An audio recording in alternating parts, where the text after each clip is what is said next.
Hello, hello, and welcome to our November strategy share out, where we are thinking about what's the pattern and how we can help our students make sense of the patterns by sort of helping them to see them better, different ways that we can help them see those patterns better. So I'm Kristen, super excited to be talking with you and sharing this information. For those of you who are here live, kudos for showing up on election day in the evening in November. Oh my goodness, it's hard to believe it's already November. What's even harder to believe is that yesterday my oldest turned 13, so now we legit have a teenager in the house, and it is just rocking my world every day having a kid in the house who is the age of the kids that I taught and seeing it from a very different perspective now that he is at home.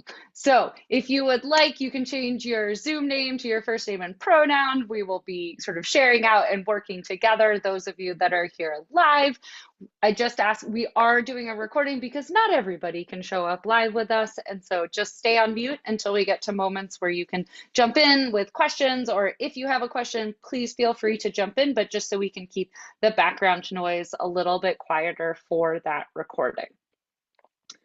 Excellent. So we are here to talk about patterns, and this is one of my favorite graphs to show. This is my electricity bill for May 2019 that came through the door, and my partner and I did I'm sorry, come and say what? Like, how much does the electricity company want us to pay? And as we dug in and very quickly got to this graph to think about and look at to like, wait, what? Why is our bill so high? Some really interesting things happened. One, it's a double y-axis, another conversation. But two, thinking about sort of looking at this overall pattern of our electricity use in the previous spring and previous May and June were sort of low, and then it got high. Yes, we lived in New Jersey in the summertime, bring on the air conditioning, but then it would get low again during sort of throughout the fall and into the winter. We had natural gas for our heating. And then kind of in the spring, it would stay low before it would pick up. This is very different than what the previous May had been. And what was interesting is that the temperature was the same. The temperature had that pattern that we would expect of a temperate location, of the temperature being higher in the summer and lower in the winter and starting to come back higher. Why am I telling you about my electricity bill? Well, because we could see the pattern of the low, high, low. We could immediately see not only that temperate pattern that happens at temperate latitudes, but also the fact that something seemed to be really awry with the May 2019 reading. And turns out, yes, they had read the meter wrong, and that's why we got our super high electricity bill. But it all filters back to being able to see the data and the patterns in the data, both for what is the pattern and what we might think of that pattern, and then also what feels a little off, what's really different than others, what might be an interesting story, how might we want to explore that further. For us, it was to save money, but for other situations, there'd be different reasons why we'd want to jump in and explore those different. But very first thing is we need to be able to see the pattern beyond just what are on the axes, what's actually going on in the data, the pattern there. And so that's what we are anchoring into here in November, thinking about how we can help our students see those patterns to set them up for success with sense making with data. So we're just going to jump right in because it's November and there's a lot going on. So let's just jump right in and think about how we can help our students see overall the kinds of patterns. So we're going to play a game because Charty Party is one of my favorite games. Here it is, good old Charty Party. We'll talk about it a little bit more in a moment. If you have not played Charty Party, don't worry. It's like apples to apples or Cards Against Humanity. You'll pick it up really quickly, I promise. Here's how it goes. I'm going to give you a visualization like this. And you'll have, in this example we'll use for round one, we're going to use days of the week along our x-axis. You have the data already here in the orange, and then our y-axis or our vertical increases as we go up, but there's no label to it because we need to decide what would make the best y-axis label option given this data pattern, given what we have here. Okay, so round one, all of you joining in live, where you get to vote. So you have 5 options of what you think would make the best y-axis here for and resulting in this pattern in terms of days of the week. So number 1, lateness of bedtime. Number 2, usefulness of a bicycle. Number 3, amount of consecutive winky faces sent over text. Number 4, ounces of ketchup you put on your hot dogs. Or number 5, the likelihood your friends have to quietly apologize for your behavior. Okay, so 1, 2, 3, 4, or 5. You can hold up your fingers or you can put it in the chat, whichever you would prefer. What do we want to go for? What's our vote here? What would be the best y-axis for this visualization?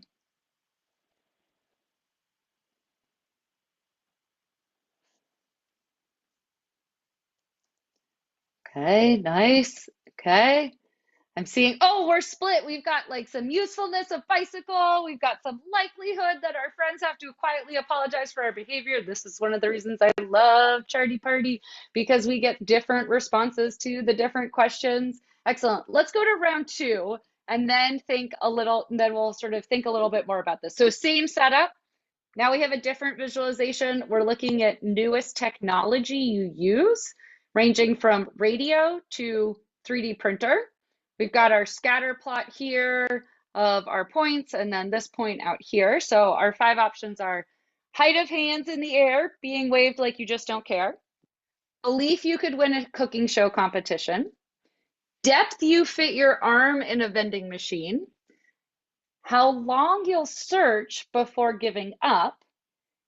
And the inability to speak in a quiet voice.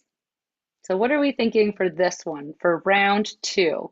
1, 2, 3, 4, or 5? Which would fit best with newest technology you use?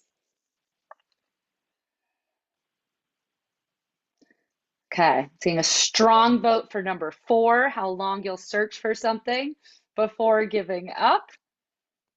Excellent, excellent. Okay, Jen, would you mind sort of coming off mute and telling, or either in the chat or coming off mute and telling us, like, why are you so strongly advocating for number 4 on this one? I guess my thinking is that people who are older would be the demographic of people who are kind of on the left side of the graph, that radio or antenna TV is their Mm-hmm.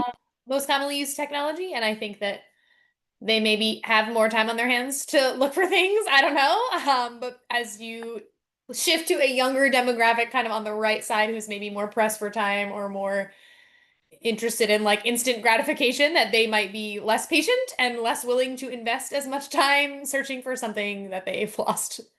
I like it. I like it. So we're connecting out, we're sort of reading in this component of your sort of 2 things. One, it sounds like you're speaking from some lived experiences, maybe with some humans that are on the older side or the younger side in terms of their attention span of how long they will look for something. And then 2, we're bringing in this sort of third variable of age, or sort of another component that might be correlated with both how long we would search for something and the newness of the technology that we are using. So Jen, it sounded like you were using your kind of prior experience and sort of the broader picture of a system as you are thinking in to think about the different, which option you would go with. Okay, one more round because it's a Tuesday. Let's play some games. Okay, so in this graph, we have a line graph and we've got school level ranging from pre-kindergarten all the way to college. Here are our data. And our 5 options are likelihood you just text back K, weirdness of your haircut, how attractive you think you look in a vest, odds that you'll stain your shirt, or likelihood your friends have to quietly apologize for your behavior, which I know is a repeat, but I just think it's a really good one. So I put it in there again. Okay, so 1, 2, 3, 4, or 5. Which of these do we think might land best with school level? Or this relationship with school level, I should say.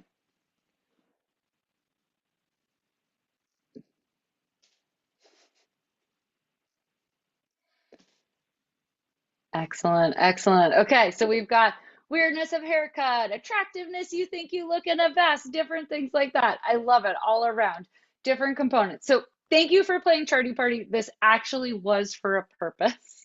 So Charty Party is, it's fun. I like games, but it also has relevance to what we're talking about in terms of how do we help our students see patterns and think about and look at patterns. In that, it gets our students adjusting the way that they are looking at patterns. Typically, we give them a graph, has all the data in there, has all of the variables in there. It's related to some content that we are teaching that we want to be using the data to support our content understanding. So it's all there. It's sort of all packaged. And what research shows is that students don't look at that, especially our students who have lower data skills and lower content skills. So those two things together, they often look at the graph as a diagram, aka as an image that they can just gloss over on their way towards getting to the words or executing the worksheet that we have provided for them. And so what that results in is they're not seeing the data or the data visualization as a means of information that they can use and engage with. And if you don't think of the data set or the data visualization as having information in it, well, then you certainly aren't really going to engage with the data and see the pattern and think about all those nuances. If we think back to my electricity bill example, they're just literally not looking at the ink on the page or the pixels on the screen of that visualization in the same way that we do as a, oh, that's representing information. And they need to see it as that tool for information making in order to get to meaning. Charty Party sort of flips that script a little bit because they have to look at the data. They have to look at the orange parts in the visualizations in order to make a recommendation for the y-axis.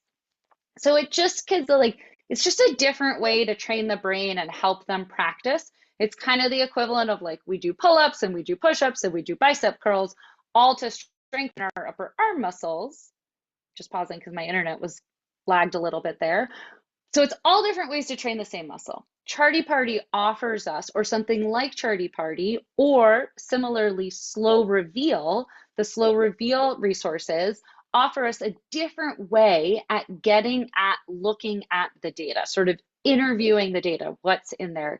And that's a critical step in order to be able to see the patterns and work with the patterns and think about them to interpret what they could mean as it relates to our content. Now, I'm going to share.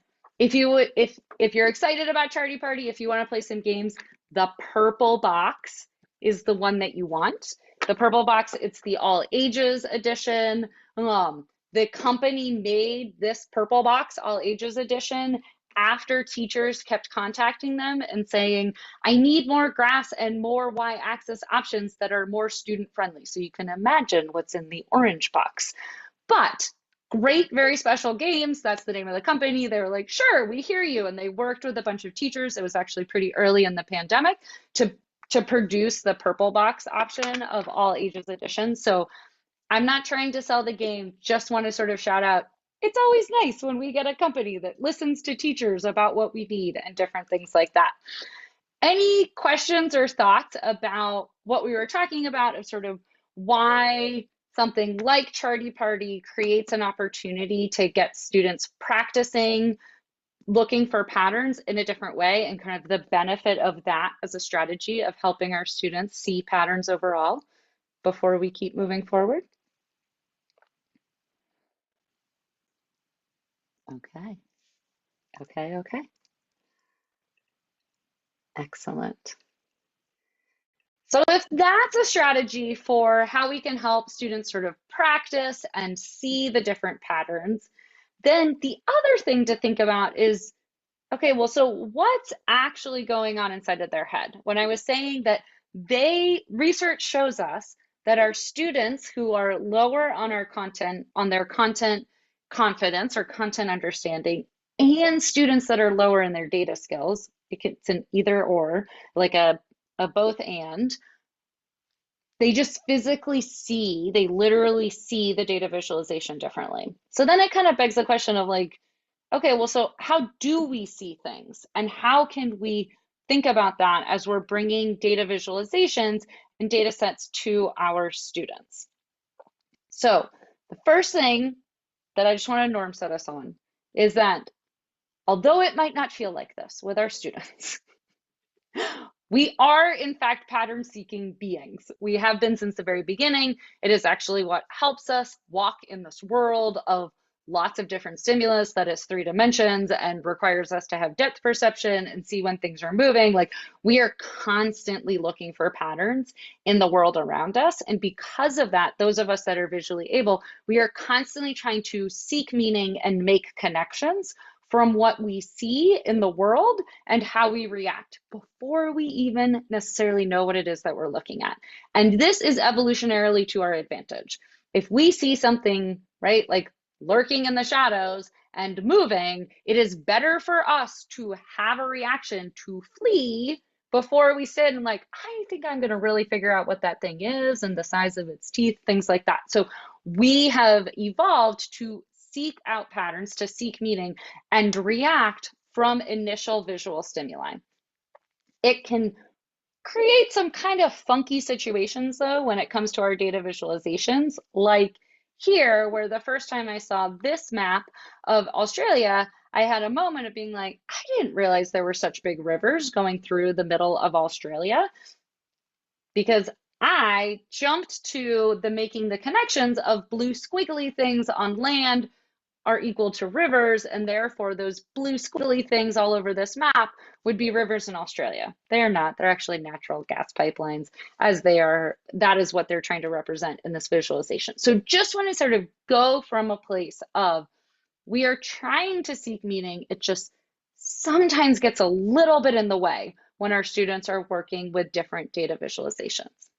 Okay, I don't know about you all, but daylight savings, man, it hit with the like typical vengeance. It always hits in our household this week. So I brought in some maps for us to think about and uh, daylight savings. And as we're sitting here and thinking about kind of what patterns do we see and what patterns might our learners see as we are looking at both of these maps. And I can make it bigger and I can add them into the shared resource document so that you can see them a little bit better. So wait, let me do that right as I'm thinking about it. So the map on the left is a map of the percent of days with early early sunrises and late sunsets. So the darker the blue is less than 35%, and the yellow is 100% in terms of percent of days with early sunrises and late sunsets. The map on the right is survey data of people from throughout the United States in terms of their opinions as to whether or not we should keep daylight savings time, which we are now gloriously in, make no change, sort of stay where we are of going back and forth, or always use daylight savings time. So either staying always on daylight savings time is the green, getting rid of daylight savings time and going to, oh, right, we're on standard time. Sorry, we're getting green is staying with standard time. Brown is staying with daylight savings time, and gray is in between. Okay, with that slightly botched orientation, I put larger versions of these maps into the shared resource document. Let's just spend a moment or so, or a few minutes kind of thinking through, looking at these visualizations. What patterns do you see across these, like within a map or across these two maps? And then what patterns might your learners see within each of them or across the two maps? So those of you that are joining live, you can grab a bullet point in the shared resource document to capture your notes there, or you can add them to the Zoom chat, whichever you would prefer. But let's take about 2 minutes to sort of look at these maps and think about how we would look at what we would see and what our learners would see from these maps.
Fantastic. So we're picking up on some of the different components in terms of where geographically north-south we're seeing kind of more percent days with sunlights versus less, as well as sort of preferences overall across the country based on this survey that was done.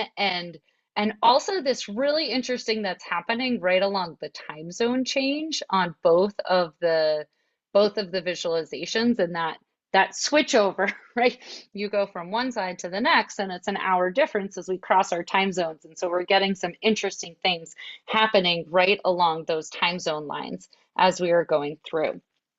So not only do we see a visualization as having meaning, something that we can engage with and think about and participate in, but we also can get into some of these nuanced components within a visual, because we have, as experts looking at data, we are all experts looking at data, we can generally orient to this is the United States and what these different pieces are and different aspects like that. So when we have that ability to generally orient to what we're looking at, regardless of the visualization type, we can then go deeper into the visual. For our learners who are still building out that foundation of understanding of orientation, understanding that data has meaning and information, they tend to sort of stay up on the surface. And so what we might hear from our learners on this graph on the right is like, there are some places that are brown and some that are green, which is accurate and true and definitely something they would notice, but wouldn't get us to the majority of people prefer daylight savings time, right? There's a slight difference between seeing colors, it's a surface level, and seeing sort of, well, what does that mean that's typical or that's representative in the aggregate overall? And that piece, that transition, that being able to think more nuanced about our data, it relates a lot to what is our foundational understanding that we have about the data and that we're working with.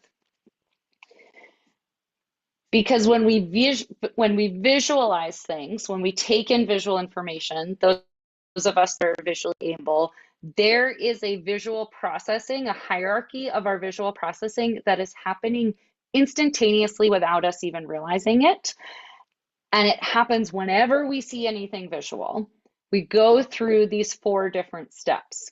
We, as adults who've built out that strong foundation of being able to orient and work with data visualizations, we have a lot more built up here in our visual cognition and our visual memory to pull from, to think about, and bring to each time we're looking at a data visualization, as opposed to our learners who there's just not that as much there in the mental model.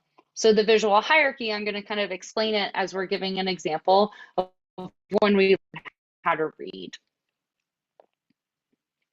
So when we learn how to read, It is relevant to data. I'll get back to data in a second. The first thing that we need to do is we need to understand that there are letters. And this is the equivalent of when you go into any like nursery school room, you see all the bright colored letters around the wall and all of those different pieces. And they can sing all of our, our young kids can sing the ABCs.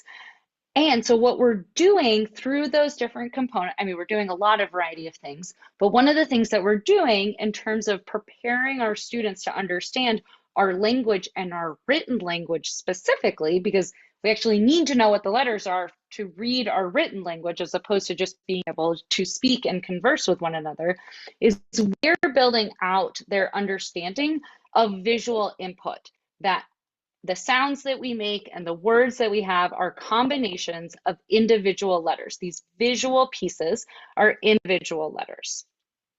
Then we can build upon that and help our students not only understand that we have individual letters, but that the orientation and how we write them matters. And so this is a J as opposed to this or this or this or backwards, which is how I often used to write my J as someone who is dyslexic. This we're getting into pattern recognition. So we see that visual input of there's this squiggle of, and then we call that a letter. And then we need to get up to a pattern recognition. It's a J, it goes this way. This is an M and this is the W. Of that pattern recognition is a key piece on the way to being able to piece it together and pull from our visual memory of, right, I know that. Okay, that schematic, that line, when I see it in this orientation, is a J, and that is an A, and that is an M. And I can pull from my visual memory from previous experiences as I built out that understanding of what the letters are and the patterns of how they go together. I can pull from that to then read it out as the word jam. Oftentimes we also put a picture here. So we're kicking in, we're kind of pulling back from visual memory of both the letters and the visual cue to create that visual cognition of, it's a jar of jam. That's the word jam. I can read the word jam. We do this when we're reading. We do it when we're looking at data visualizations. We also do it when we are looking at things outside our window or they're passing us by when we're on a bike or in our car. This is just how we visually process information as it is coming in. Why am I spending so long teaching you or like talking about the hierarchy of visual processing, something that I don't usually spend a lot of time on because we just do it. Those of us are visually able, we do it all the time. Because it has a big implication for our students when they are working with patterns. What we have seen is that our students often are getting caught. Sorry, just one second. I clicked the button too many times. Okay, it's going to stay here. Great. Our students are getting caught at this spot, at the pattern recognition. So they can see visual input of the data on the data visualization, and they don't have a very deep set of visual memory to pull from yet because they're still building that out. They're still building those mental pathways. That's where we're trying to get them with different exposure and different practice and different opportunities of working with the data visualizations. But this piece of the pattern recognition of what are the different patterns that we're seeing in our data visualizations is where some of our students can kind of falter and kind of fall off. And then it results in them giving us really surface level descriptions of a visualization or them giving us a claim that is not really backed up in evidence of the visualization. These all relate to one another. And so some of the things that we can do is we can help our students kind of leverage this. They all can recognize patterns early, but what that pattern is progresses over time. 2 and 3-year-olds can see this pattern between the strawberries and bananas. So how do we transition from that to looking at a line graph like this as they get older? And how do we sort of help them along that way of what patterns they're recognizing in that step of the visual processing needs to evolve and adjust over time with them? We also talk about patterns differently in different places. So we use the same word of pattern to mean different things in different classes or in different contexts. And this is just my just sharing out as a, if you're getting a lot of blank stares or if you're getting things back that don't seem to line up, they might be pulling from a different context of where they are working with patterns and things like that. In our upper elementary through high school classrooms, a lot of the kinds of patterns that we work with, whether it's if we're not going to fit the function in math, but we're generally looking at a data set in its aggregate where we're thinking about data probability and statistics, and in our science and our social studies classrooms, we're often anchoring around 5 common patterns that our students are sort of seeing and being exposed to. So we call these many different things, but it is all the same thing. So unlike pattern, where we use the same word to mean different things, we have different words to mean the same thing in terms of how it relates to data. So there's an increasing, ascending, or positive or direct pattern, whereas one variable increases, the other variable increases. We have the flip of that. As one variable increases, the other variable decreases. We have a pattern where as one variable increases, the other stays the same. Our students often can call this no pattern, but actually that's really important. We're changing one thing and the other thing is not responding to it. Or we've looked across many different categories and there is no difference that we are seeing. Just want to call out, I'm showing a lot of numeric data examples, but this also applies to our categorical variables as well. Or we can have a cyclical or a seasonal pattern where as one variable changes, the other increases and decreases and increases and decreases along a cadence that is pretty consistent within our data set so that we can see there's highs and lows going up and down, carbon dioxide, things like that in the atmosphere. And then finally, this one often is a no pattern, or I didn't get any results, or I didn't see anything in the data. But what it means is that there's no discernible pattern based on the information we have. So maybe there's a different variable. So like Jen, earlier when we were looking at Charty Party, and you were thinking about the newest technology of use and the time that we'll spend searching for something, and you were bringing in this third variable of age and how that might correlate with both of those two variables, a no pattern in a visualization in a data set might be an indication of there's a third variable going on that might be relevant. So it is actually really important when we see this no pattern or when we see this variable component in our data set. Why did I spend so much time doing that? Well, if we know that our students are sort of getting caught and or sort of falling off on this pattern recognition step of working with our data visualizations because they just don't have the terminology or the language or the familiarity with what these common patterns are, the way we gain that familiarity that the J goes this way and the M goes this way, then we need to sort of create opportunities to reinforce these are the common patterns that we are seeing over and over again so that they can start to build that familiarity up of regardless of what the data are, regardless of what are on the axes, a pattern is a pattern is a pattern, and we can see it across different types of visualizations, different data sets.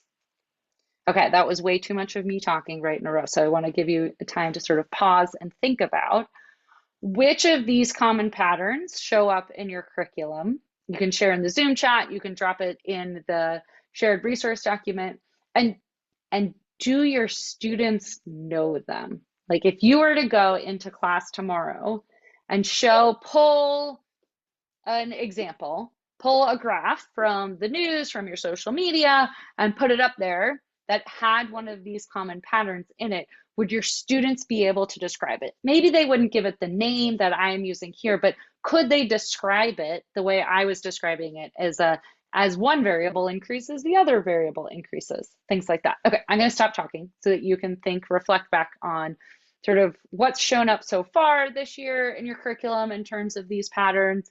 And if you went in tomorrow and gave your students a visualization of one of these, could they identify what was going on in the data?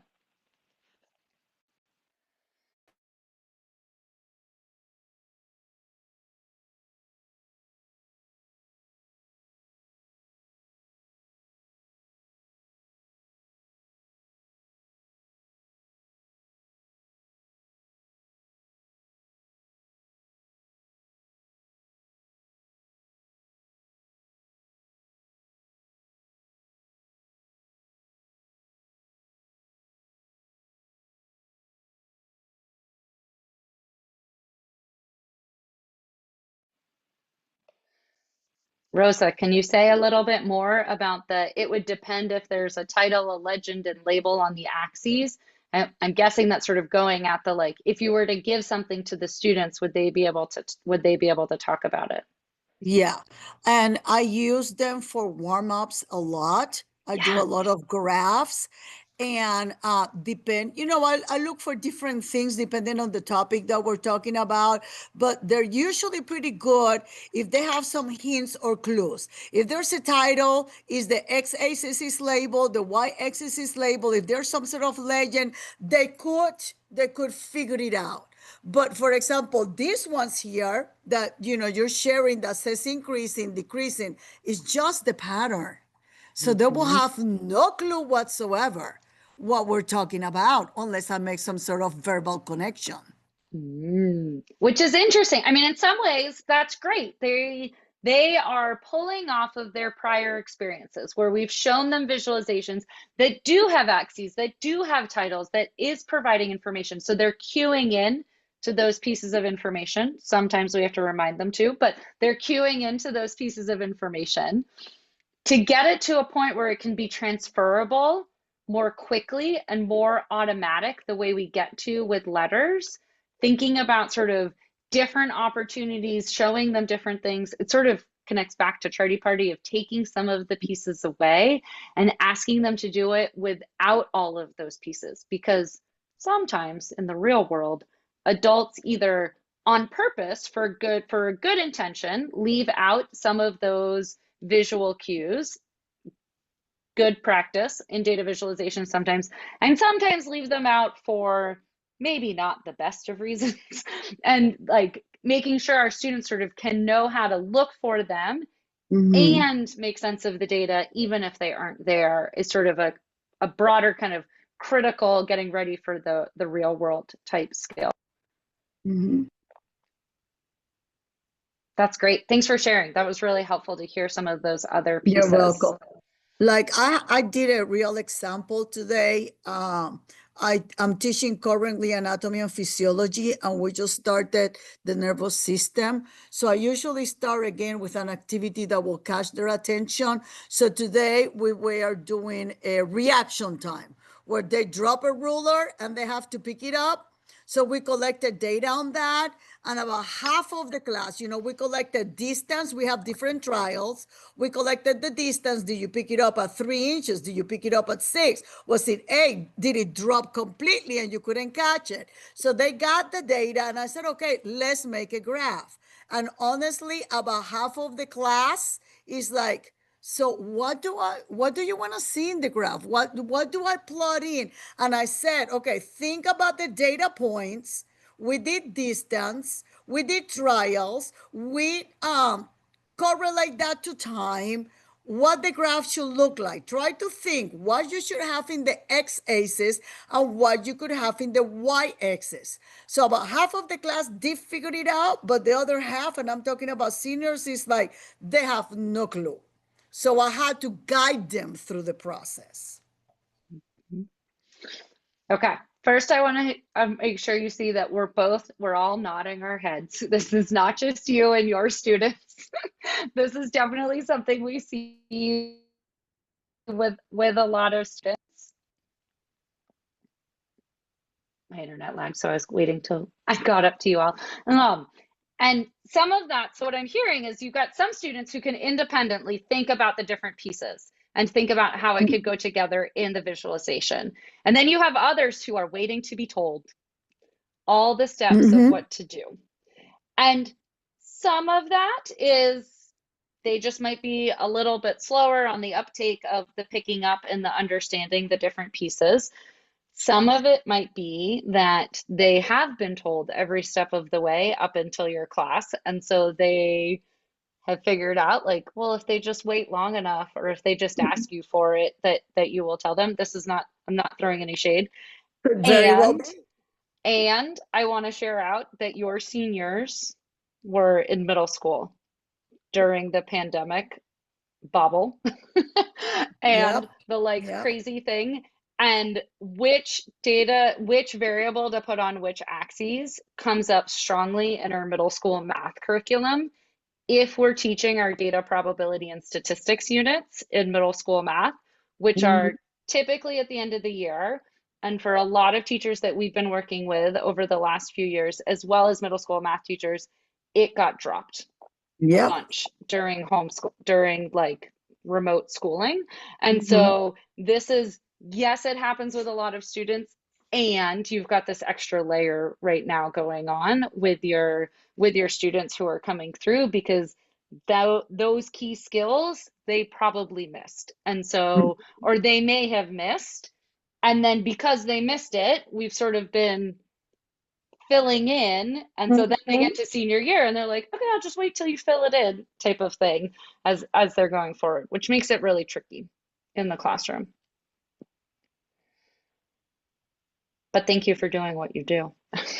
Oh, thank you for doing webinars to make us smarter.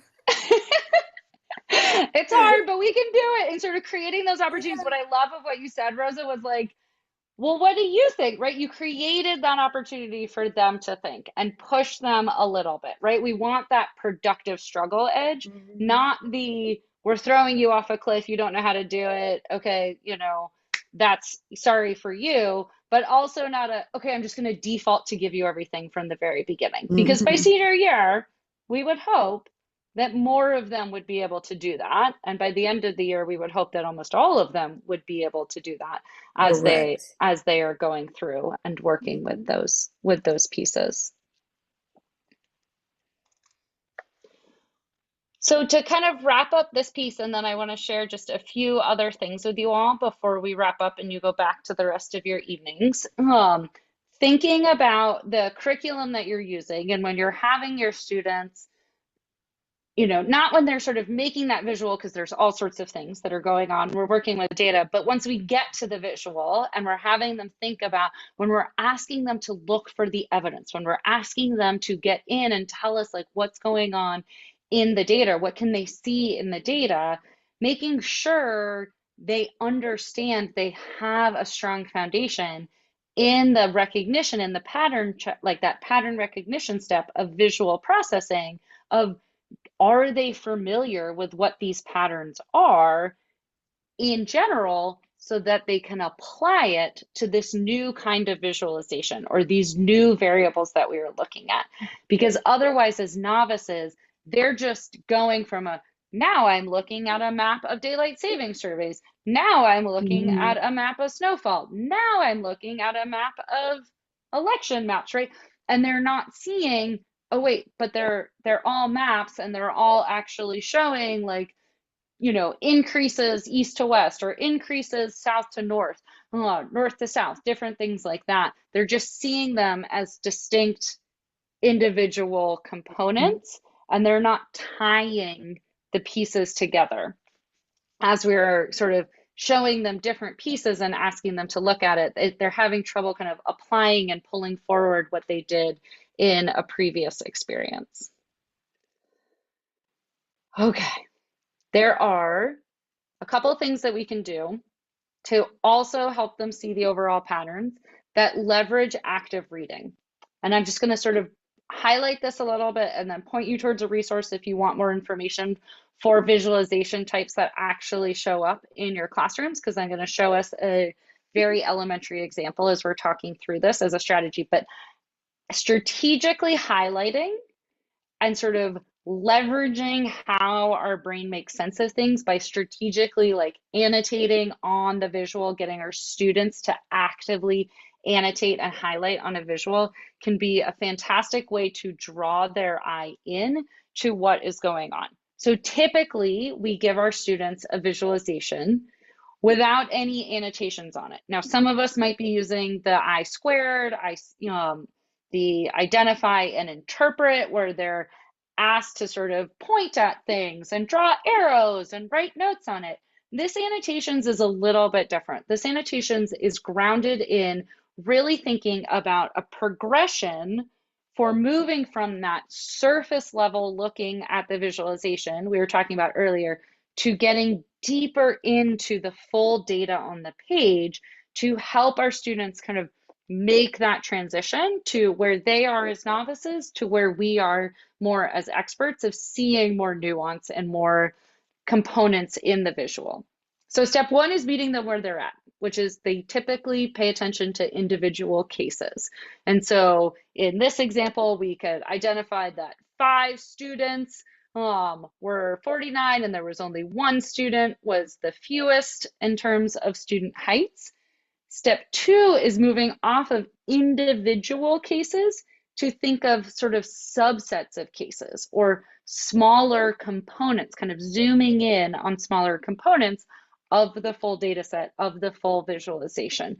Here we can see that there's sets, the set that has the most were 49 inches, different pieces like that. And so we're actively drawing on and adding in, and we're building from individual to a subset to thinking about the overall shape of the data or the overall direction or trend of the data. So this is pulled that we've gone from really individual and we've pulled out to looking at all of our data, thinking in the aggregate. This is something we as adults do, and our students are not very good at doing that. And then a step 4 that can be really helpful for the interpretation or the making a claim is cueing into what's the range of our data, not the scale of the axes, but where do we actually have data? Where do the data fall within those axes? Here it happens to be that our full number line are what data that we have. But these 4 steps of kind of highlighting individual cases, then going in and thinking about a subset of the data, then going in and thinking about all of our data and actively drawing on or circling or boxing or making lines as it relates to the data values can be a big help of giving a visual cue for our students to see the patterns that we see. It also, so we're kind of kicking in that visual processing. It also helps teach them a routine of how to think about data and how to think about engaging and reading with that data visualization as a means of information, not just a diagram. And we're creating this sort of replicable thing that we can do each time that is moving them from where they're at, typically at this first step, individual cases, colors, to looking at all of the data. The majority of the people want to stay in daylight savings time. And so these steps of those annotations can help in a variety of different ways provide a routine to scaffold our students through. So the Draw on Your Graph resource, I just want to sort of share out. We go through these steps across a variety of different data visualizations of like, well, what would that actually look like in a bar chart or a line graph or a scatter plot or different things like that. So if that's of interest and you think it might be relevant and help your students, I encourage you to check that out. It's in the bottom of the resource document. Okay, so there's 3 things that we have talked about are adjust the ways and graph types that our students are using to practice their visualizations. We talked about it with Charty Party. Slow reveal is also a great way to sort of change things up a little bit on a Friday or before a vacation or when you have a half day, things like that, adding those opportunities in. Gut check that the common patterns that are showing up, our students actually have an understanding of what those patterns are and how we can talk about them separate from the content we're trying to teach, so we can make sure they've got that strong foundation. And then thinking about how we can strategically use annotations or highlighting to help build out and strengthen that mental routine that we all go through and we don't even really realize we're doing it as experts, but teach them how to do that process so that they not only see a data visualization as having information, but they know how to get into it, how to think about and work with what's in the visualization to make sense of it.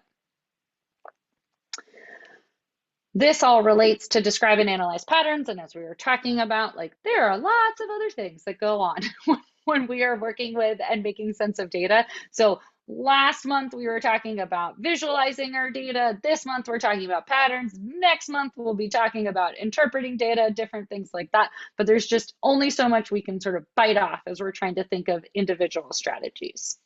So as we are getting close to wrapping up our time together, I want to create some space before we go back to our busy lives to think and consider, so what's a takeaway for you from this discussion? We all work in different places, we work with different students. Hopefully across those three strategies and the discussions that we have been having around those strategies, some seed has landed. So what is that seed? What is your takeaway? And you can post it in the Google document or you can share it in the Zoom chat.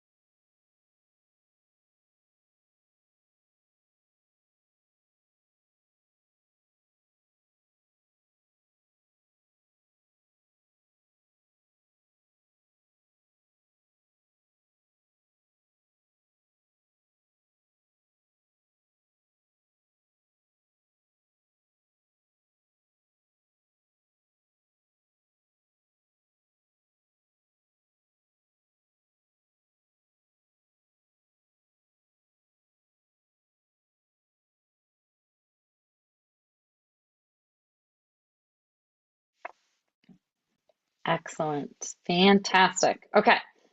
I will stay on for those of you live if you have questions, but do just want to kind of point you in a direction of also next week for those that are watching the recording or those that are live and want to come back.